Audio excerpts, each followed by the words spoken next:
the main screen here, shut the music off. Let's see. Here we go. All right, I am Johnny Kazemka, and I am with Harvey, Goodman, Realtor, and welcome to the Ohio Valley Real Estate Reports. This is our second podcast and our first attempt at going live. And today, joining me in the studio is Justin Woods. Hey, everybody. So today we would like to focus our attention on the buying process. If you caught our podcast last time, Miss Mary Gowdy was here and we talked about the so-called cogs of real estate and how they all need to work together and to rotate. And specifically, we're just going to focus on one of those cogs today, and that's buying. For the record, if you are watching this podcast, this whole entire series is designed to help the public and to basically answer any questions in real time. So if you're watching this on any one of our platforms, Twitch, LinkedIn, Facebook primarily, but we're on YouTube, you should be able to comment in real time, and you and I should be able to see the comments on the TV in the back, and we'll do our best to answer them. But with that being said, today's topic is buyers. So Justin, would you like to start? Sure. I think when you're buying your house for the first time, it's a tremendously scary experience. I remember buying my house, and I had no clue what I was doing. Sure. And now that I'm on the other side of this field as a realtor, I can say for sure, like, one of the best things that you can do for yourself as a first-time buyer, get pre-approved. Sure. Well, not even first-time buyer. I mean, just buying in general. Yeah, in general, yes. Yeah, even in the last podcast, what we had talked about is the first step in almost any major purchase. In real estate is typically the single largest purchase you're going to make in a lifetime. I mean, there's very rarely you buy something more valuable. But the first step in any purchase is financing. Exactly. And so if you're going to go on a family vacation, you start to budget, you start to save, and then you get comfortable and you make that choice. But in real estate, being the single largest transaction you're typically going to make, being pre-qualified is imperative. It is. And for many reasons. One of the other, I think the general public doesn't necessarily understand the process. They understand the bank gives them the money gets them the house. That's pretty much the how it flows. What most people tend to realize, especially first-time buyers, is that the process between what type of loan that you're qualified for varies drastically between different types of loans. For example, a USDA loan does not move in the same direction, I guess, or it has different moving parts to it versus a conventional loan. Oh yeah. So in your experience, what have you seen? So, with conventional loan, there's a lot. Like, how do you want to go with this? There's a lot to talk about with these different types of loans. So I guess in my world, I break it down into not just so much first-time buyer, right? First-time buyer is what we refer to as somewhat of a government-backed loan. Right. And a government-backed loan just means that it's sponsored or endorsed in a real sense by the United States government. So to that extent, a buyer can get a loan a little bit easier. The qualifying ratios, we need to bring a lender on. We're not lenders, so right? To its full effectiveness, but the government would step in the event of foreclosure and make that lending institution whole again. So to that extent, we refer to them as first-time buyer because the qualifying ratios there are lesser. Right? So a lower credit score, lower debt to income. It's more flexible because that safety net exists for that lending institution. But you can buy 10 different houses with government-backed loans. It's not just for first-time buyers, but we use that term because that's generally where they apply. Right. Now, conventional financing typically comes with some larger barriers, right? Maybe a larger down payment, anywhere between 5 to up to 20%. So that can be a rather large down payment. It really can be. Yeah, so that most people don't necessarily have unless they may have had a house to sell that they use the equity in that for their down payment. Exactly. So, but conventional loans, like you were hinting at, typically are easier to close. They are. There's less stipulations that a conventional loan needs in order to get to pass the appraisal process, pass inspection, and ultimately get that deed in your hand. Yeah, and I think a lot of that is, again, it comes from where the money comes. So the dollar all spends the same way. Exactly. But if you go through the government to get the dollar, hey, you might get a lower interest rate because it's secured by the government, but you're going to have to jump through a little bit more hurdles to get there.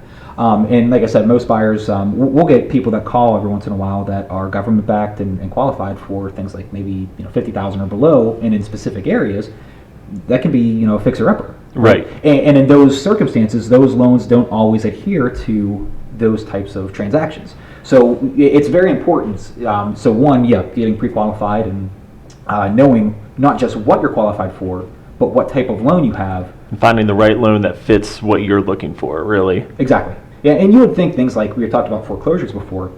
A government-backed loan with a government-owned property would go hand in hand.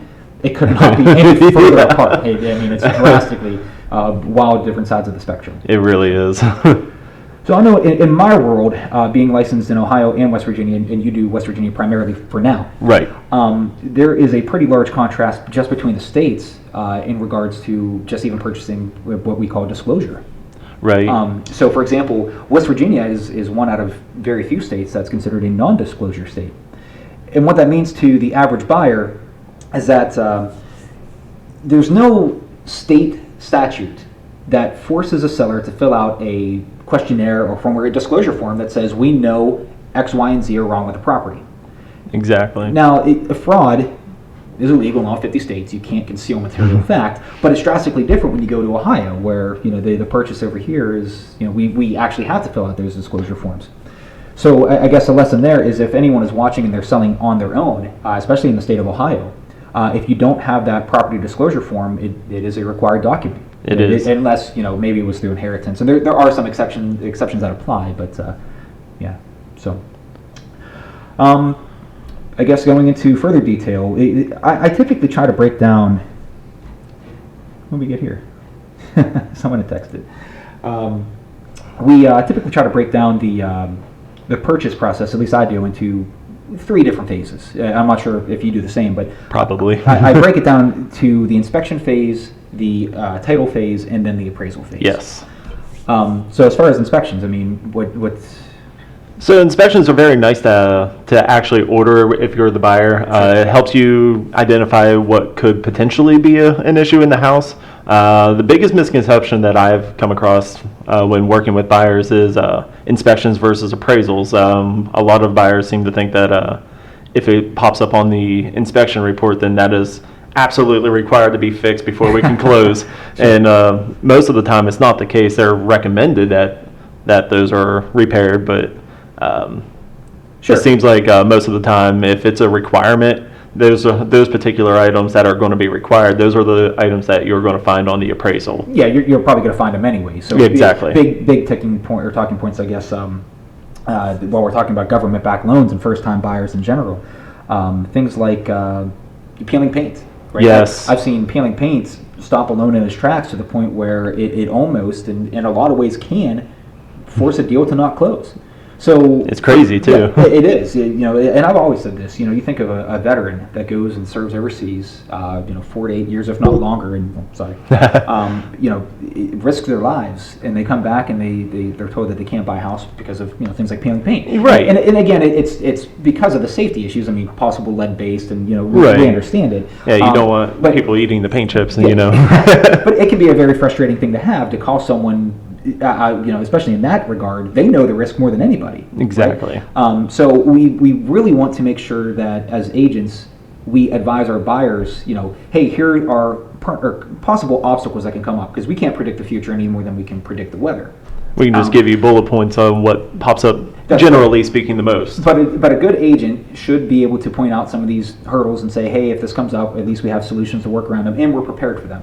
In fact, I tell my buyers often that, and I said in the last podcast, when I do my job well, you won't know that I've done anything at all. Exactly. So it's only when you run into these large hurdles that force deals to go belly up that you really see the value of A lot of times when working with a realtor and you're going through a deal, sometimes silence is golden on our end. Oh yeah, I mean, no news is good news. I mean, yeah, exactly. Right? If there was something catastrophically wrong, usually they call quick. So it's and you're right. To talk about your point about inspections, about how it's treated differently than an appraisal, buyers oftentimes will get this somewhat confused. They refer to inspection and appraisal almost interchangeably. Right. And they couldn't be any more different.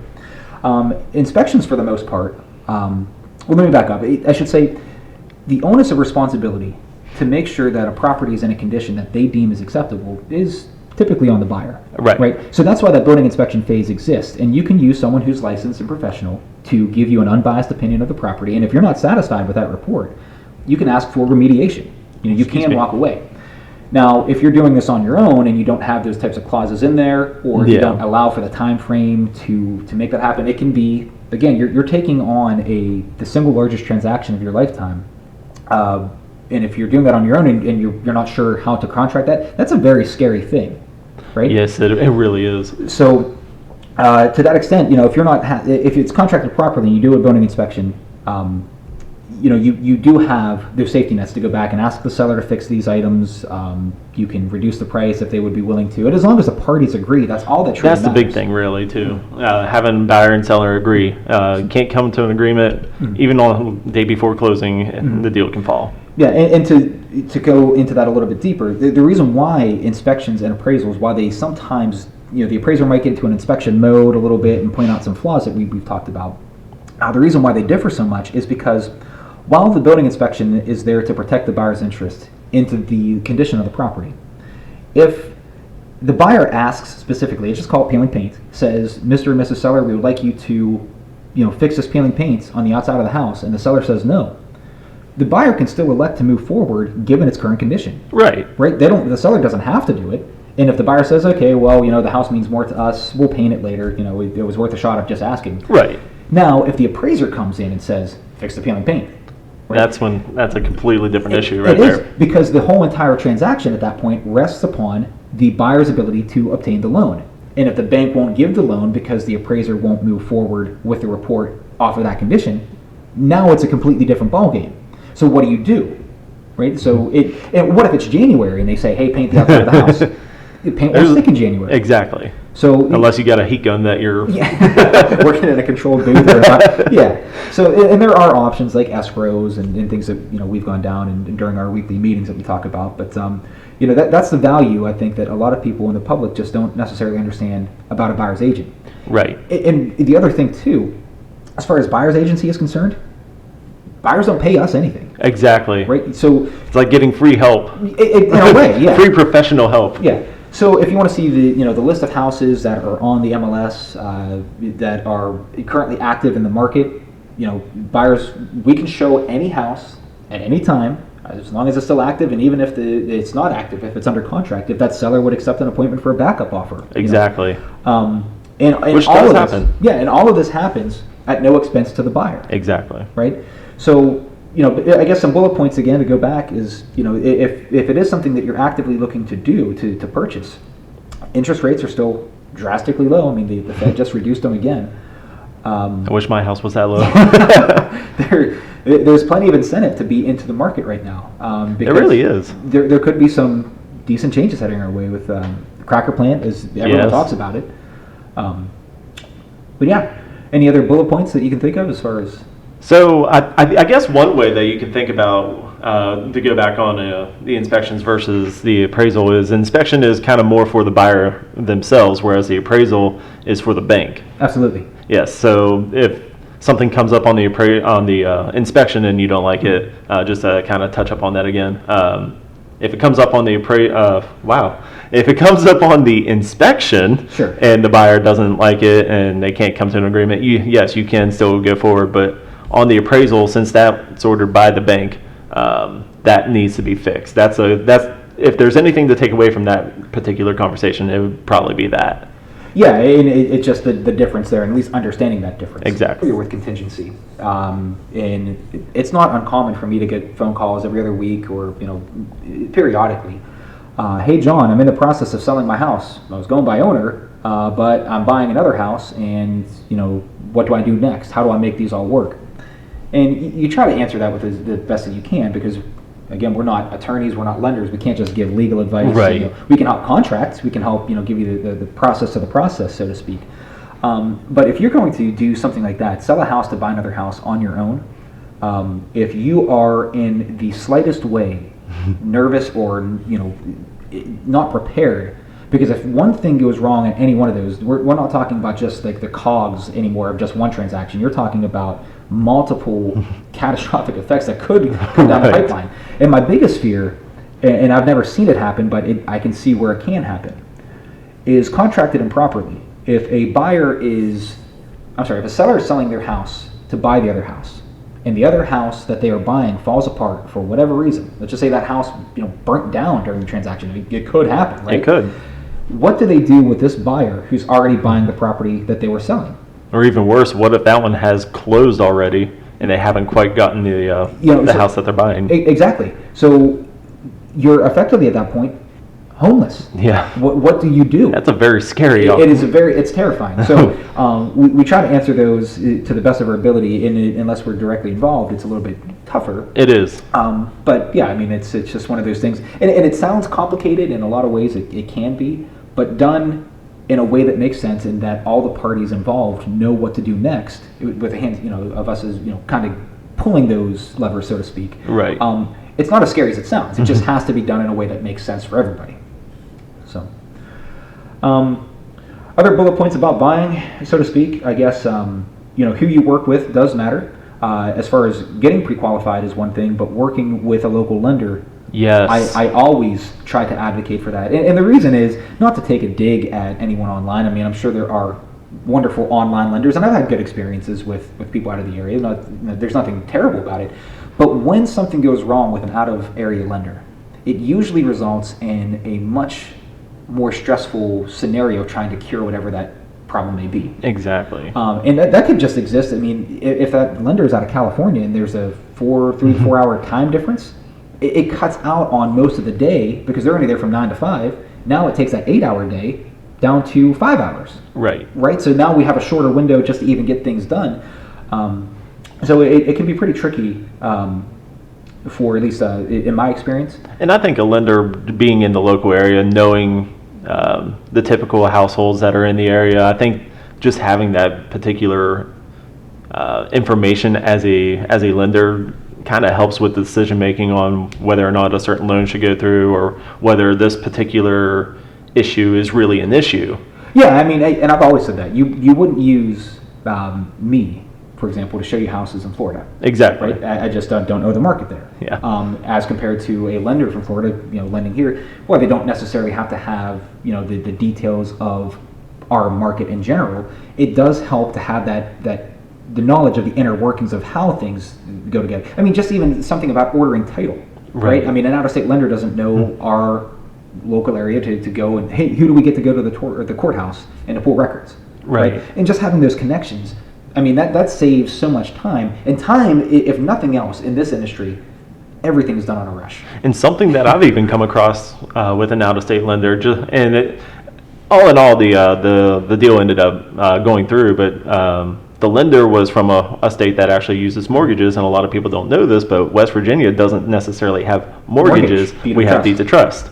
And it might be, a small difference per se, but that was enough to actually slow down the purchase process on one of the deals that I had a long time ago. Yeah, you had trial by fire. Yes. So, and yeah, I mean, that's a good talking point, because anything that hits the brakes on this transaction, what most buyers, I think, don't necessarily understand, and I had this happen on a big transaction before. I don't want to get into the details, but you lock in an interest rate for X amount of days. Right. It's not like you just go to the bank, make a loan application, and that loan is good for life. Right. I mean, the market changes, and there is a time frame. There is a time frame. So if you're working with an out-of-state lender, and just like that, something that's simple that a local lender knows, but not necessarily for someone from a different state, if that causes a 2-week delay, and that 2 week puts you past that time frame, yeah, you can renew your interest rate $700 later. Yeah. Do you really want to lose that money? That $700 that could go to a car. It could go to anything. Imagine doing that this time of the year, right before especially. Christmas. Yeah, I mean, that would be brutal. So it's just those little things that we try to make the process as smooth as possible. And again, there's some things that are outside of our control, right? We can't say what the appraiser is going to value the property at, or what they may say. We can't say what the building inspection is going to reveal. Right. But what we can tell you is that all of this advice, especially in the hands of a savvy buyer's agent, and we've seen so much in our own workings, that there's pretty much an answer for every possible scenario, and that all of this comes at no expense to the buyer. Right. So. If we don't have the answer for it, we know the professionals who can answer your questions. With the power of small ties, I've said this so many times, is absolutely unbelievable. It is. Meaning, I don't always have to have the answers. I just have to know the person, or even know the person that does know the other person that knows that person has the answer. Right? It can go all the way down the line. It does. But it's basically the resources that we carry, and I think that's one of our most valuable assets, is that, who to call, when to call them, and how to get that conversation started to get what you would like done. So, I guess a few other topics before we cut off of here is that when you are buying a property, oftentimes I think that the public may see you and I or a listing agent as the actual seller. Yeah. And I've had this conversation several times before, that I've actually never sold a house in my career, so to speak. I'm not the one that owns the property. Now I've helped transactions. Right. I've closed transactions. I've helped guide people and have consulted, so to speak. But when buyers look at this and say, we'd like to buy this property, you're not buying it from us, even though we're helping with it. We're just representatives. Exactly. So when buyers want to make offers, we see this more now, I think maybe even in, it might be the most this year. It would be an interesting stat to pull up. But we get into bidding wars all too often. and I just talked to a buyer yesterday. They went under contract with a listing of mine. And they were saying how rough their search has been. That they just, every time they find a house that goes new to the market, it's gone like it's that. Gone. It's gone. Yeah. Right? And what do you do as a buyer in that scenario? How do you combat the I guess the demand in the market? And the easiest answer to that, for me at least, if I'm giving advice, getting you set up on prospecting searches. Yes. If you're actively looking, if you're ready and willing to buy, contacting an agent, myself, any agent, and asking them, saying, hey, I would like you to establish a search for me. I'm looking for X amount of bedrooms, this location, this price range. Oh, yeah. And I need to know now, because if you don't have that set up right now, every other buyer in the market that does have that set up, they have that upper hand. They're going to get to the house first. They're going to make the offer first. And then that scenario that you keep running into of why you keep running into these bidding wars or losing properties that you really like, it honestly, it's probably going to be like this for the foreseeable future. Yes. As demand increases, and this year we had a pretty decent lack of inventory. There were more buyers than houses. I mean, truthfully. So and it's still like that. It still is, and it may just continue. It looks like it's continuing and progressing in that direction. It's going to be like this for a while, I think. At least in my mind, what it looks like. So, again, my suggestion is, I think we hit the main bullet points, but pre-qualification, certainly one of the biggest ones, if not arguably the biggest one. Yes. But pre-qualification with a local lender that really maximizes your position as a buyer. Getting set up with a buyer's agent, someone that you know and trust, that you can ask questions, they can give you some solid advice, and getting that set up for prospecting, because you need to know when those listings hit, what you're looking for. You need to know right then and there. Right? Yes. And then, I guess lastly is just that. I mean, getting out there, being as active as possible. I get buyers every so often that say, I don't want to waste your time, I don't want to see these properties, and I appreciate that, I do. But I've always said that you almost need to see the ones that don't work to make you appreciate the ones that will. Yeah.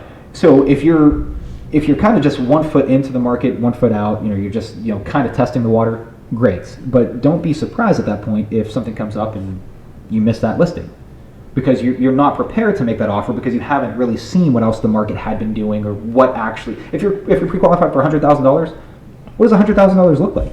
Exactly. I mean, are you pre-qualified $100,000 in St. Clairsville, or are you pre-qualified $100,000 in Wheeling? I mean, it could be two different markets. Oh, yeah. And even though it's 10 minutes away, 15 minutes away, it's a drastic difference. Even the difference between two cities on the same state, like Moundsville and Wheeling. Yeah, I mean, it's the completely differences. different. Ridge, we'll city. go one step further, Moundsville and Glendale. Yeah. I mean, the price of They're grass, right next to each other. The price of grass can change just because, and that can go from a block to block radius. It really can. So again, depending on what you're looking for, if you haven't really been in the market and seeing what, if you haven't seen a few houses that are in that price range, you really have nothing to compare it to.